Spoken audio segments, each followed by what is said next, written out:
बिस्मिल्लाहिर्रहमानिर्रहीम। अब बहुत ही कॉमन क्वेश्चन आता है हमारे पास कि जब हम कुरान पढ़ते हैं तो उसमें क्वेश्चंस कैसे रिकॉग्नाइज़ करेंगे कि ये क्वेश्चन है। उसे ट्रांसलेट तो हम कर दिए, लेकिन उसे क्वेश्चंस रिकॉग्नाइज़ कैसे करेंगे। सो आज का हमारा टॉपिक है how to recognize questions in Quran. अब क्वेश्चंस वाले जो वर्ड होते हैं, फर्स्ट ऑफ ऑल उसे हम कहते हैं हारुफल इस्तिफ़ाम। क्या कहते हैं? हारुफल इस्तिफ़ाम। अब क्वेश्चंस में भी टू टाइप्स होते हैं, जैसे यहाँ पे दिए हुए हैं। Number 1 is questions to know and number 2 is questions to confirm. अब what is questions to know? Questions to know जो होते हैं वो ओपन एंडेड क्वेश्चंस होते हैं, यानी कि जैसे यहाँ पे दिया हुआ है ना, what, who, where, which, whose, why, how, when, ये सारे जब वर्ड्स यूज़ होंगे किसी सेंटेंस में तो वो हो जाएंगे ओपन एंडेड क्वेश्चंस। इसका मतलब उस क्वेश्चन का जो आंसर होगा वो डिटेल में मिलेगा हमें, डिस्क्राइब फॉर्म में मिलेगा हमें। तो वैसे ही जैसे ये इंग्लिश में वर्ड्स है, वैसे अरेबिक में ये सारे वर्ड्स यूज़ होते हैं। माज़ा, मा, मन, आइन, आइहुमा, लिमन, लिमाजा, कैफ, मती, ये सब जब वर्ड्स है ना, ये सारे वर्ड्स जब आते हैं हमारे उसमें आयत में, तब क्या होगा, क्या पता चलेगा कि ओपन एंडेड क्वेश्चंस पूछा जा रहा है। Questions to know what? Question to know the detail of answer, detailed answer. Now questions to confirm एक होता है। अब क्वेश्चंस टू कंफर्म जो है उसमें टू टाइप्स है, दो तरह के क्वेश्चन ये आते हैं।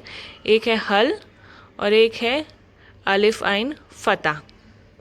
ओके, अब ये जो क्वेश्चंस टू कंफर्म क्या होते हैं? Close ended questions. Close ended questions मतलब वो क्वेश्चंस जिसका आंसर सिर्फ येस और नो में दिया जाएगा, वो होते हैं क्लोज एंडेड क्वेश्चंस। जैसे are you a student? Yes और no. Am I a student? Yes और नो। तो ये सारे क्लोज एंडेड क्वेश्चंस हो गए। इसका सिर्फ इसका डिटेल्ड आंसर नहीं होगा जैसे क्वेश्चंस टू नो में होता है, इसका सिर्फ येस और नो में आंसर होता है।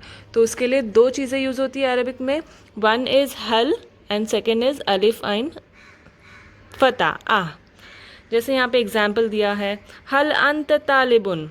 नाउ हल can either be number 1 do, number 2 did and number 3 are. ये तीन चीज़ें इसकी मीनिंग हो सकती है हल की। एंड अलिफ एंड फता इज़ एम, ये होगा। नाउ जैसे यहाँ पे फर्स्ट एग्जाम्पल दिया हुआ है, हल अंत तालिबुन। हल आर, हल मीन्स आर, अंत मीन्स यू, तालिबुन, तालिबुन देखिएगा यहाँ पे तनवीन है तो क्या हो गया, ये इनडेफिनेट नाउन हो गया। तो a student, are you a student? Okay, so हल मीन्स आर ओवर योर। हल के सेंटेंस दूसरे भी आएंगे जिसमें डू और डिड रेफर करेगा। नेक्स्ट है फता आ। अलिफ एंड फता आ से क्या रेफर होगा? Am I, are you, is it, am I and are. Close ended questions. तो जैसे सूरह बकरा आयत नंबर 13 में देखिए, यहाँ पे अनु मिनु कमा, हम ईमान लाए जैसे कि बेवकूफ़ ईमान लाते हैं, ये इसका ट्रांसलेशन है। तो इसका मतलब ये हो जाएगा कि जब अलिफ एंड फता आ होगा किसी भी सेंटेंस में तो वो हो जाएगा क्वेश्चंस टू कंफर्म। उसका आंसर इधर येस और नो में होगा, दैट्स इट।